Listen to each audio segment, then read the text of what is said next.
हे बघ शन्या, शन्या ऐक, तू शांत हो. तू आता या सगळ्या गोष्टींचा विचार करू नकोस. त्यांचा गैरसमज कसा दूर करता येईल याचा आपण विचार करूया. हा, माझ्याकडे एक आयडिया आहे.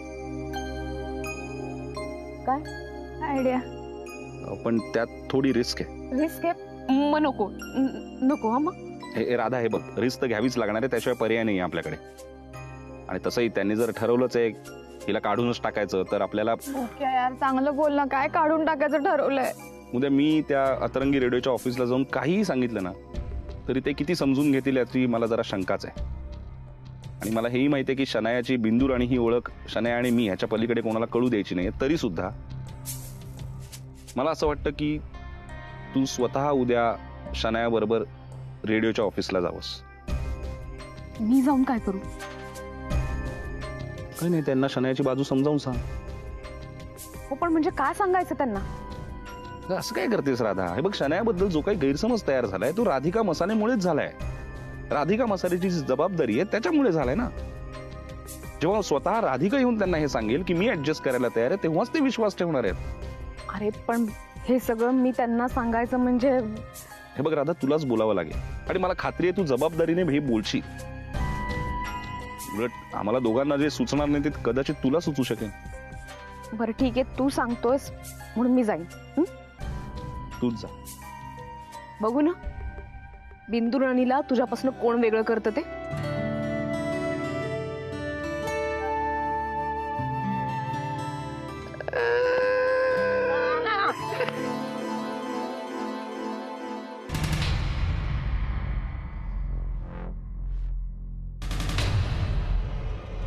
माया, काय थाप मारायची हे सुचत नाहीये वाटतं अजून.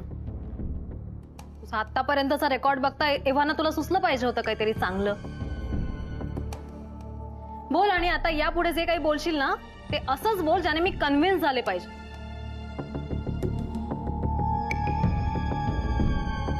गैरसमज माया, आज जर तुझा माझ्या बाबतीत जर काही गैरसमज होत असेल ना तर त्याचा दोष मी तुला नाही देणार. दोष असलाच तर तो माझा आहे. कारण आपण एकमेकांच्या एवढ्या जवळ असूनही, आपलं एवढं विश्वासाचं नातं असूनही मी आजपर्यंत तुला कधी सांगितलं नाही ना सांगण्याचा प्रयत्न केला. कारण माझ्या मनात भीती होती ग. माझ्याबद्दल ऑलरेडी लोकांनी एवढे गैरसमज तयार करून ठेवलेत की तुला जर हे कळलं तर तुझ्याही मनात परत माझ्याबद्दल काहीतरी वेगळाच गैरसमज निर्माण होईल अशी सतत भीती वाटत होती. म्हणून मी नाही सांगू शकलो तुला. तुला माहितीच आहे मी नागपूरला गेलो होतो. ही गोष्ट मी फक्त तुला सांगितली होती. ही गोष्ट राधिकापर्यंत कशी पोहोचली मलाही माहिती नाही. तिला नाही आवडत मी अथर्वला भेटलेलं. यावरून कितीतरी वेळा वाद झालेत आमच्यामध्ये आणि कायदेशीररित्या ती मला नाही थांबवू शकत अथर्वला भेटण्यापासून. म्हणून हे सगळं चेकचं प्रकरण सुरू झालंय. म्हणजे मी अथर्वला भेटू नये म्हणून राधिका मला दर महिन्याला पैसे देते. त्याचा हा चेक आहे. नाही ना बसत आहे विश्वास? कसा बसेल विश्वास? ती राधिका स्वतःला एवढा सद्गुणांचा पुतळा म्हणून मिरवते ना तर तिच्याबद्दल हे असं सांगितल्यावर कोण विश्वास ठेवेल सांग बरं? ते असं करून ती बाई बापाचं प्रेम विकत घ्यायचा प्रयत्न करते. आतापर्यंत अनेक वेळेला तिने हे चेक दिले मला. पण माया, मी खरंच सांगतो तुला, मी एकही चेक आतापर्यंत बँकेत जमा केला नाही. तू हवं तर चेक करून तू शहानिशा करून घे. नाही, तुला एकही एंट्री सापडणार नाही असल्या चेकची. तिने चेक दिल्या दिल्या तिच्या तोंडासमोर मी तो फाडून तिच्या तोंडावर मारायचो. नको मला तुझे पैसे. फक्त यावेळेला का कोणास ठाऊक माझ्या मनात आलं की अरे आपण आपल्या स्वाभिमानापायी आपल्या मुलाचं भवितव्य नको बिघडवायला ना. म्हणून मी तो चेक घेतला आणि तो तुझ्या हातात आला. पण मग हा चेक कोणी दिलाय तुला? हे बघ ना, सही कोणाची आहे? लाडक्या शनायाची. शनाया आली होती एअरपोर्टला. सगळ्यांसमोर असं आयटीत चेकबुक काढून सही करून तोंडावर चेक दिला आणि तशीच तोऱ्यात निघून गेली, मुद्दाम मला जळवायला, मला अपमानित करून. आणि मी तिथे एअरपोर्टवर त्या चेककडे बघत एका असहाय्य बापासारखं हतबलपणे रडत होता एअरपोर्टला. गुरु, I am sorry. Extremely sorry.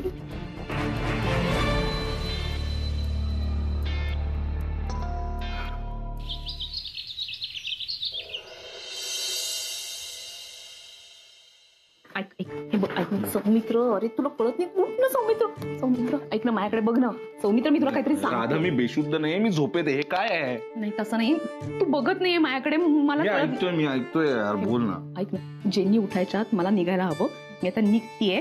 हा, तेव्हा तू सगळं सांभाळून घे. तिला काय कारण सांगायची ते तू बघ. हा, कारण ती उठल्यानंतर विचारणार हा प्रश्न की मी कुठे येते. तेव्हा काय सांगशील ते तिलाही सांग, ते मलाही कळव. नाही त्या वेळेला सुचेल ते मी सांगेन, आणि ते तुला कळवेन. पण मला हे कळत नाही, तू मला का उठवलंयस एवढ्या लवकर? नाही, हे तर तुला सांगायचंच होतं. शिवाय अजून एक गोष्ट म्हणजे नाश्त्यानंतर तिला गोळ्या द्यायच्या. आता मला माहिती तिला कुठल्या गोळ्या द्यायच्या यार, नको ना बोर करूस प्लीज यार. ऐक ना तुला माहिती नाहीये हे बघ, कारण काय झालंय की डॉक्टरांनी तिच्या गोळ्या बदलल्या, आता नाश्त्यानंतर सुद्धा गोळ्या आहेत. म्हणून आता वेगळ्या गोळ्या द्यायच्यात. प्रिस्क्रिप्शन आहे ना, मी वाचेन आणि देईन. मी झोपतो आता प्लीज. ऐक ना हे बघ, नक्की गोळ्या द्यायच्या, त्याच्या बाबतीत हलगर्जीपणा मला चालणार नाही. देशील ना? चल बाय मी बाय. येते. एक मिनिट. किती वाजले? 7 वाजले ना. किती? 7. ते अतरंगी रेडिओचं ऑफिस आहे, दूधवाले नाही आहेत तिथे. एवढ्या लवकर का चाललेत तुम्ही तिथे? उघडणार नाही ऑफिस यार. चल तू पण झोप थोड्या वेळ आता. ऐक सौमित्र, तुला माहिती नाहीये श्रुतीचा सकाळी शो असतो, मॉर्निंग शो करते ती, म्हणून तर चालले ना मी. काय काय झालं? हे चालू आहे. हो. आता काय करणार तू? तिचा शो ऐक ना. नाही हे अतरंगी रेडिओ. लाजतोयस काय? लाजत नाहीये मी. अरे नाही लाजत आहे. उगाच श्रुतीचा विषय काढायचा आणि चिडवायला लागायचा, याला काय अर्थ आहे का तुझा? होता मी तर काय फ्रेश वाटतं जरा गाणी बिणी ऐकून, म्हणून बाकी काय. अच्छा, तिची गाणी ऐकून तुला? तिची गाणी ती गाते का? नाही गाणी लावते ती. तिची गाणी कसली? लता मंगेशकर आहे का ती? काहीतरी वेगळं चिडवत राहायचं. जा ना तुझा. काय चिडतोयस तू? नाही चिडत नाहीये. जा मी झोपू. झालंय तुझं? फ्रेश वाटतं तुला? चांगलंय.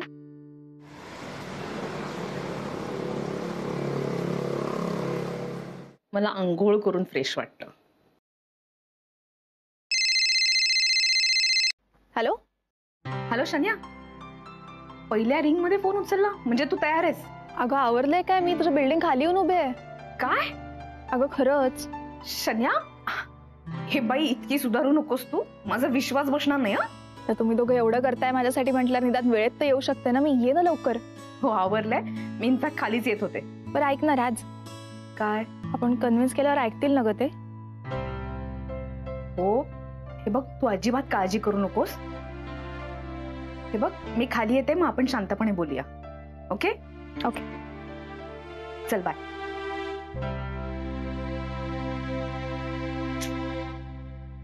हाय शनाया. हाय डॅडी. इथे का उभी आहेस? मी राजची वाट बघते. अगं मग घरी जायचं ना, इथे का थांबलीस? नाही, आम्हाला इथून बाहेर जायचंय जरा. हो, कुठे निघाले? ऍक्च्युली काही लोकांना ना माझ्याबद्दल जरा मिसअंडरस्टँडिंग झालंय, तर ते क्लिअर करायला मला राज हेल्प करणार आहे. तुझ्याबद्दल मिसअंडरस्टँडिंग? कोण आहे ते लोक आणि काय असं मिसअंडरस्टँडिंग झालं? सॉरी डॅडी, पण मी यापेक्षा जास्त डिटेल्स नाही देऊ शकणार आता. सॉरी, मला बोचकपणा नव्हता करायचा. एनिवे मी पण निघतो. म्हणजे तुम्ही घरी नाही जातात का?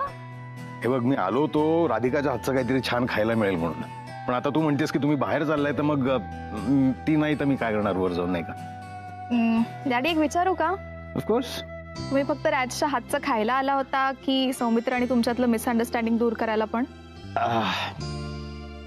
वेल, ठीक आहे, तुम्ही काहीच रिॲक्ट करत नाही आहात म्हणजे ऑब्व्हियसली तुम्ही गॅरी आणि मायावरच विश्वास ठेवला अजून.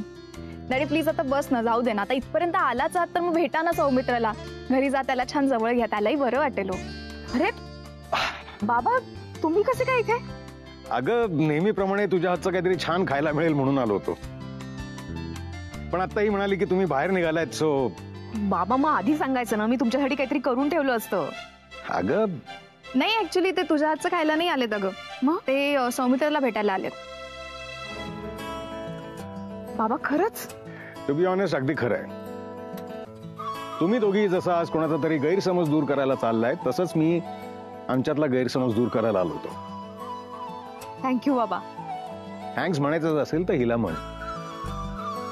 त्या दिवशी ऑफिसमध्ये ही सौमित्रबद्दल खूप कॉन्फिडेंटली माझ्याशी बोलली आणि आता सुद्धा माझ्याबद्दल तुझ्याशी कॉन्फिडेंटलीच बोलली. त्यामुळे मी माझा परत जाण्याचा विचार आता बदलतोय आणि ऍक्च्युली सौमित्रला भेटायला वर जाऊया. तुम्हा दोघींना गैरसमज दूर करण्यासाठी ऑल द बेस्ट. भेटूया. शन्या, थँक्स.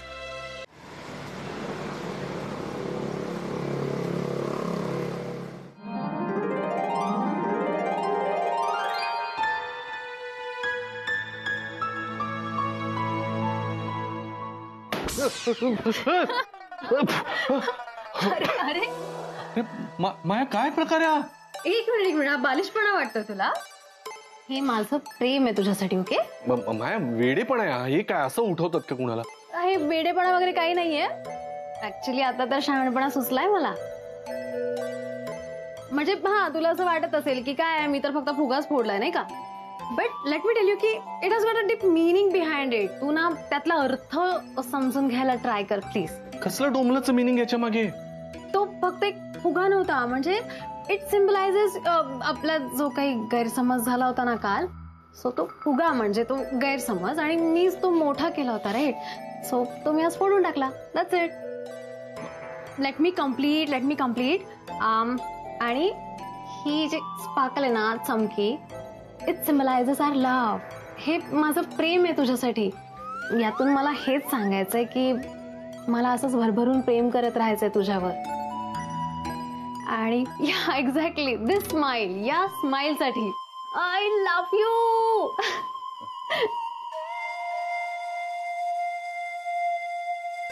काय? नाही काय नाही. अच्छा, काही नाही. आय नो, म्हणजे माझ्या अचानक अशा वागण्यामुळे तू सरप्राईज झाला असशील ना.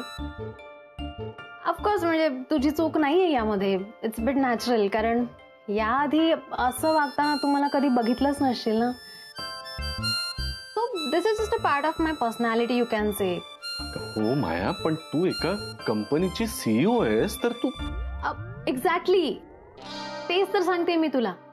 ओके, मला सांग, सीईओ म्हणून अशी कधी वागले मी? Yes or no? नाही, राईट? कारण अरे सगळ्यांसोबत अशी मी नाही वागू शकत. You are special. You know what, मी ना खूप अटॅच्ड आहे रे तुझ्याशी इमोशनली, आणि म्हणूनच मी तुझ्या समोर ना मला असं वाटेल तशी बिनधास्त एक्सप्रेस होऊ शकते, जस्ट लाईक आता मी कशी एक्सप्रेस झाले तशी. आणि हो, आता मी काही फक्त गर्लफ्रेंड राहणार नाहीये ना तुझी, बायको होणार आहे लवकरच. सो याची सवय करून घ्या मिस्टर गुरुनाथ. आय नो, म्हणजे मे बी तुला हे सगळं नसेल आवडलं, तुला अर्थातच म्हणजे बालिश वाटत असेल नाही का हे सगळं. आहेच, मे बी आहेच बालिश. मला फक्त एवढंच माहितीये गुरु की काल आपल्यात जे झालं ते खूप रॉंग होतं, आणि म्हणजे चूक माझीच होती. मीच गैरसमज करून घेतला होता आणि तोच दूर करायचा होता मला. मला फक्त इतकंच बघायचं ना की आपल्या रिलेशनमध्ये कशी अंडरस्टँडिंग क्रिएट करता येईल, ती वाढेल कशी, मला हेच बघायचंय रे. आणि हा फक्त एक प्रयत्न होता ती सगळी दूर करायचा, म्हणून हे मिनी सरप्राईज मी प्लॅन केलं. That's it. माझं दुसरं कुठलंच इंटेन्शन नव्हतं. आय होप यू अंडरस्टँड मी. हा,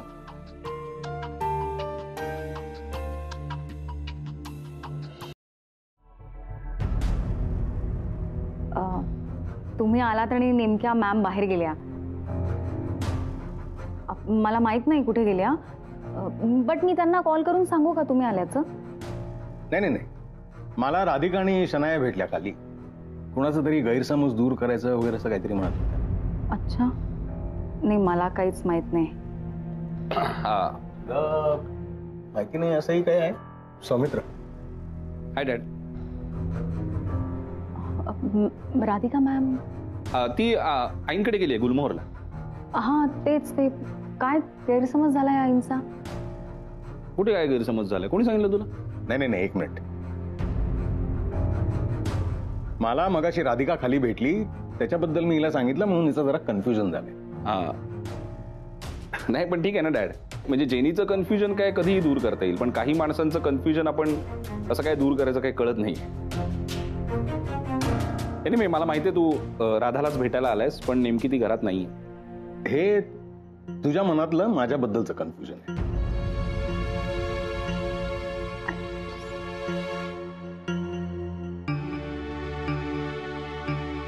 सौमित्र, मी तुलाच भेटायला आलो आणि आपण बोलत असताना राधिका नाही आहे तेच चांगलं आहे.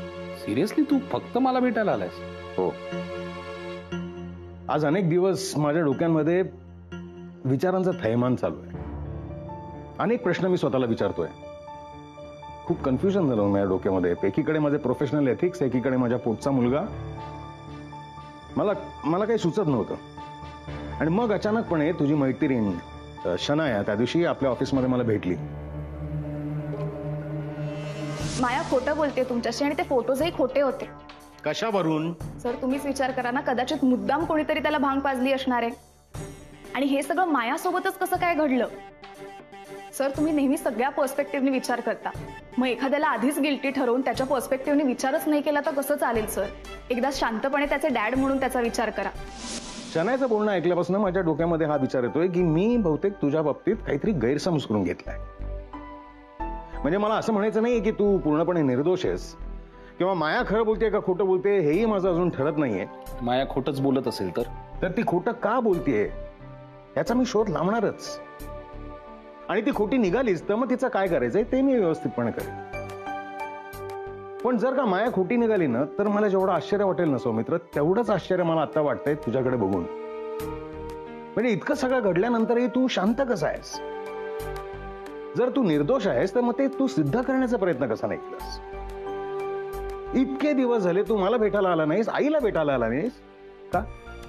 याचं उत्तर तुला माहितीये डॅड, म्हणूनच तर तू आज मला भेटायला आलायस. आणि जो माणूस स्वतःशी प्रामाणिक असतो त्याला मी निर्दोष आहे हे सिद्ध करण्याची गरज नाही. कबूल आहे, पण तुझ्यावर जर अन्याय झाला असेल नाही नाही नाही, मी याला अन्याय सुद्धा नाही म्हणत. कारण गुरु आणि मायाने हा प्रॉपर प्लॅन केलेला आहे मला किंवा राधिकाला त्रास द्यायला. मी काय कमी त्रास देतो का त्या दोघांना? मग ते कधी ना कधी बदला घेणारच ना माझा. मग माझ्यावर अन्याय झालाय असं कसं म्हणू मी? अरे पण तुला जे काय घडलं त्याच्याबद्दल जराही वाईट वाटत नाहीये? वाईट वाटतंय ना, खूप वाईट वाटतंय. पण माया किंवा गुरुला त्रास देताना मी स्वतःची पातळी कधीच सोडली नव्हती जी त्यांनी सोडली. आणि डॅड, मायाला तू आणि मी दोघंही चांगलं ओळखतो. माया स्वतःहून असं कधीच नाही मागणार. त्याच्या मागे जे डोकं आहे ना ते त्या गुरुनाथ सुभेदारचं डोकं आहे. सॉरी डॅड, मला तुझं मत कोणाबद्दलही बदलायचं नाही. कारण तुला माणसं कळतात, माझ्याहूनही खूप चांगली कळतात. कधी कधी वेळ लागतो माणसं कळायला, पण कळतात एवढं नक्की. खरंय तुझं सौमित्र. म्हणजे खरं काय आहे ते आज न उद्या जगाच्या समोर येणारच आहे. मला मात्र वाईट एकाच गोष्टीचं वाटतंय की मी तुझ्यावर हात उगारला आणि जणू काय हे कमी होतं म्हणून तुला सगळ्यांच्या समोर मी नोकरीवरनं काढून टाकलं. अरे त्यासाठी तर थँक्स म्हणायला पाहिजे तुला डॅड. तू हे केलंस म्हणून तर आता मी बोर्ड ऑफ डिरेक्टरच्या पॅनलवर आहे. नाही तर कधी प्रमोशन केलं असतंस तू स्वतःहून माझं. डॅड, मला माहितीये तू म्हणजे तुला जोपर्यंत ठोस पुरावा मिळत नाही तोपर्यंत तू मी निर्दोष आहे असं कधीच म्हणणार नाहीस. पण आज तू स्वतःहून मला भेटायला आलास हे पण खूप आहे माझ्यासाठी. दिवाळी खूप छान जाईल माझी आता. थँक्स. माझी पण. येतो डॅड. मिठी मारू तुला?